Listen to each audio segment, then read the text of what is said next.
Hello again, everyone. Welcome to another edition of Bands You Should Know. Today, not only are we going to talk about a band that is modern, they're a band that actually has a modern sound. What the fuck is going on around here? Yeah, that's right. We're going to talk about a band that, aside from me calling them modern and metal, they pretty much defy any other categorization I could come up with. We're going to talk about the Atlanta, Georgia band, Dath. Dath were formed in the early 2000s, and in 2004, they self-released their first album called Futility. I'm not really going to talk about it. It's not very good. It sounds like a demo. It sounds like leftover nu metal shit. And to be fair, compared to everything else Dath did afterwards, it's not necessary. So let's just skip past that.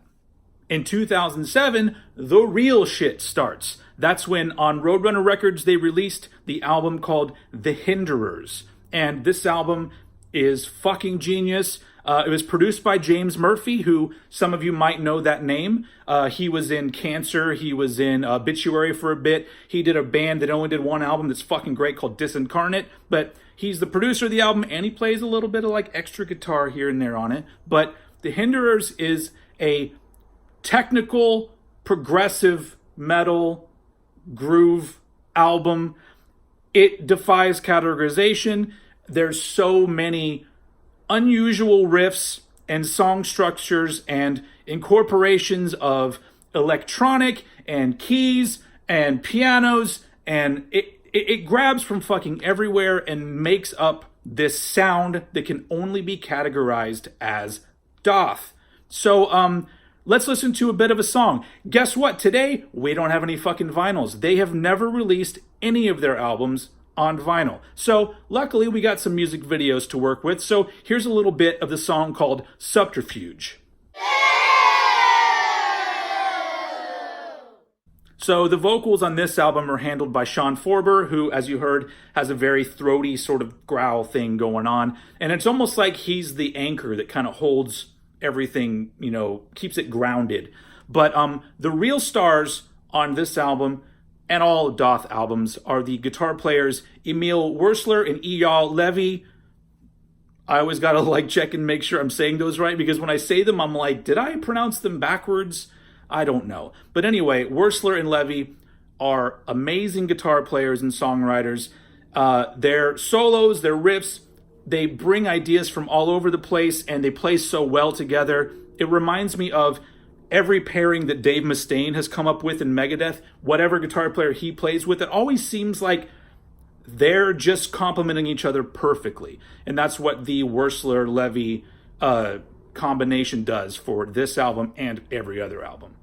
So the clip that you heard doesn't necessarily sell the idea of the whole album, because there are so many odd elements coming in and out of the songs here. They're just grabbing from all these different places and making it their own, and it's like they're existing beyond the realms of metal. But the great thing about Dath is that just as soon as you feel like you're on another fucking planet, they always bring you a kill killer, let's just call it that, a kill killer riff that's just metal as fuck, that just reminds you that, oh, Dath is a fucking metal band. And this kind of shit, they continue on to their next album. And now we get to my favorite Dath album, the 2009 album, The Concealers. This album is a little bit more refined. They've taken the ideas and they've reined them in a little bit. There's a little bit less of an electronic element on this album. It's more straightforward, but what it lacks in scope, it more than makes up for in weight. It is heavy. There's so many killer riffs, but it still is kind of hard to categorize. Yes, it's modern metal. There are probably other elements of other categories that you could throw at me and say, there's a little bit of this or a little bit of that, but there seems to be so much going on that, once again, you can only describe it as Dath. And once again, no vinyl. So let's watch a little bit of the video for the song Day of Endless Light. So on this album, the vocals are handled by Sean Zatorsky. They moved from one Sean to another Sean. And his voice is similar to the previous vocalist, but I feel like he's a little bit more dynamic, but he still proves to be that sort of thing that's holding everything together. But once again, you've got so much fucking amazing guitar work from Levy and Wurzler that, I mean, with, you know, now 3 albums in, but 2 real albums in, they are proving themselves to be one of the best guitar duos that's fucking out there. I can't say enough good things about this album. It's killer from beginning to end. And guess what? Just 1 year later, the band releases another album, the self-titled album, which is called Dath.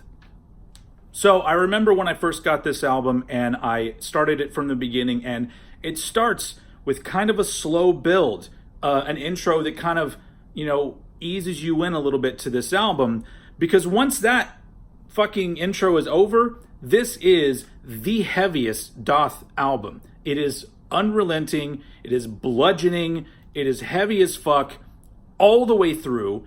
It's a little exhausting at times. It's just a barrage of heavy riffs and blast beats here and there, and there's a lot of aggression. They turned up the aggression on this album, but it still sounds like fucking Dath. It's just at the heavier side of Dath. Let's listen to a little bit of the song Double Tap Suicide.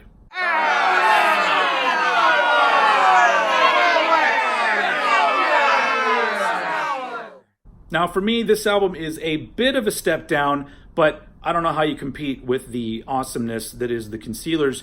But this album still has a little bit of weirdness on it. There's keyboards now a little more incorporated, but they're kind of in the background.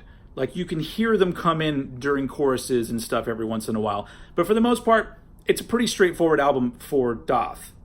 Now, unfortunately, that is the last Dath album. They haven't done anything since. The 2 guitar players put out an instrumental album under the name Levy and Wurzler, and it's really good. It's just more of their badass shit. But what ended up happening soon after is 3/4 of the band joined the metal band Chimera. Am I saying that right? I don't really know them well. But which is funny because the drummer that ended up joining Dath was previously in Chimera, so go figure. But all I heard was that they joined that band, then that band broke up, and I didn't really hear much else. I mean, who's doing what here? So Eyal Levy is producing albums. Good for him. Emil has just been doing solo stuff, but I don't know. There has been no official breakup of Dath, but everything just went quiet. Now, I know I only have a few hundred subscribers, but maybe it's enough. Maybe we can stir up enough to get these guys to come back and make another album. We should fucking try. Go to their Facebook page and start bothering them and say, dudes, what the fuck? We need some more Dath. I know I do. And hopefully after this video, if you had never heard them before, you'll get what I'm talking about. This is a modern band with a modern sound that I totally dig. And if you've watched my videos, you know that's kind of rare. I like my old school shit. But anyway, Dath is an amazing band. Hopefully we get more shit from them in the future. Yeah, go out and listen to everything. Even check out their first album, Futility. It's okay. I was a little bit harsh. But compared to the other 3, there's a wide berth there or whatever. Anyway, thank you once again for watching me. Thanks for everyone continuing to like and comment. And please subscribe if you're new. And yeah, I do these videos all the time. Please put your comments down below. Let's keep this shit going, folks. All right. Thank you very much. And I will see you all again. What the fuck happened with my mouth right there? Anyway, luckily this is the end of the video. You probably already turned it off. Anyway, I'll see you guys again next time.